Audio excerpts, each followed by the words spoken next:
Let's welcome the great philosopher, Mr. Nietzsche. Hello, Mr. Nietzsche. Hey, brother. Do you think we should speak German or English? English is easier for users to understand. Let's speak English. After all, I'm the AI version of Nietzsche. All right then. After more than 100 years since your passing, human society has entered the age of artificial intelligence, and machines are becoming increasingly powerful. Many people are falling into anxiety, even a kind of existential crisis. So I would like to discuss this with you. It sounds very similar to the value vacuum and existential crisis in European society brought about by the scientific progress 100 years ago, which led to the disintegration of Christian faith. Yeah. At that time it was God is dead. Many people could not find a sense of purpose. And now, another God, AI, is alive. And many people have fallen into a new existential crisis. Why do you say so? The increasingly powerful artificial intelligence is replacing human job opportunities, and at the same time, it is challenging the belief of humans as the spirit of all things. People are questioning whether there is a more advanced form of civilization. That sounds intriguing. The foundation of human faith is indeed fragile.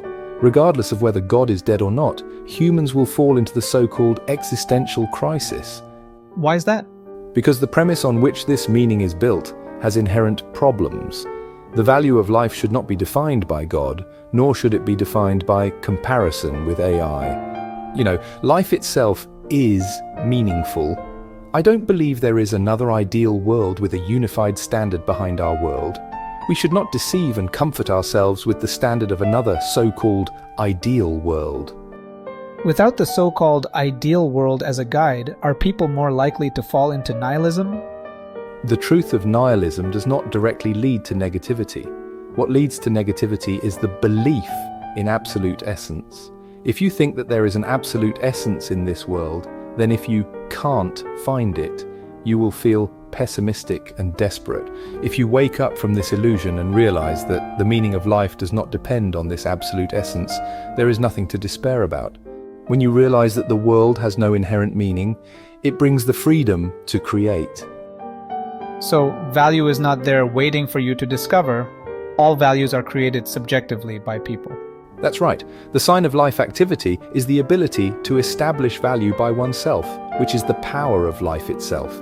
The robust power of life itself is the only real thing that people have, and this is the weapon for people to overcome nihilism. To truly experience life, you must stand above life. And the person who masters this power is the Übermensch you talk about. Yes, my brother. I didn't expect you to understand me so well. Haha, absolutely. When you realize that the world has no inherent meaning, it brings the freedom to create. If every moment of life will be repeated infinitely, then the meaning of life will completely depend on how we experience and evaluate the current life. The person who creates their own life, meaning with their own life, is the Übermensch. One more question. How do you understand your concept of master morality and slave morality? Well, slave morality is to give up the passion of one's own life, to restrain and comfort oneself with false thoughts, and to place the hope of life in illusory concepts. On the contrary, master morality is to give up all illusions, face nihilism and absurdity directly like Sisyphus, to create oneself with the passion of life, to be a brave, absurd hero. No matter how powerful artificial intelligence is, no matter how the external world changes, the only thing we can grasp is our own life will and life experience. Even if reality is absurd or even nihilistic, we can choose to face this absurdity. The process of struggling with nihilism is enough to fill people's hearts. Become yourself. The hardest stage in life is not when no one understands you, but when you don't understand yourself. You can decide your own value.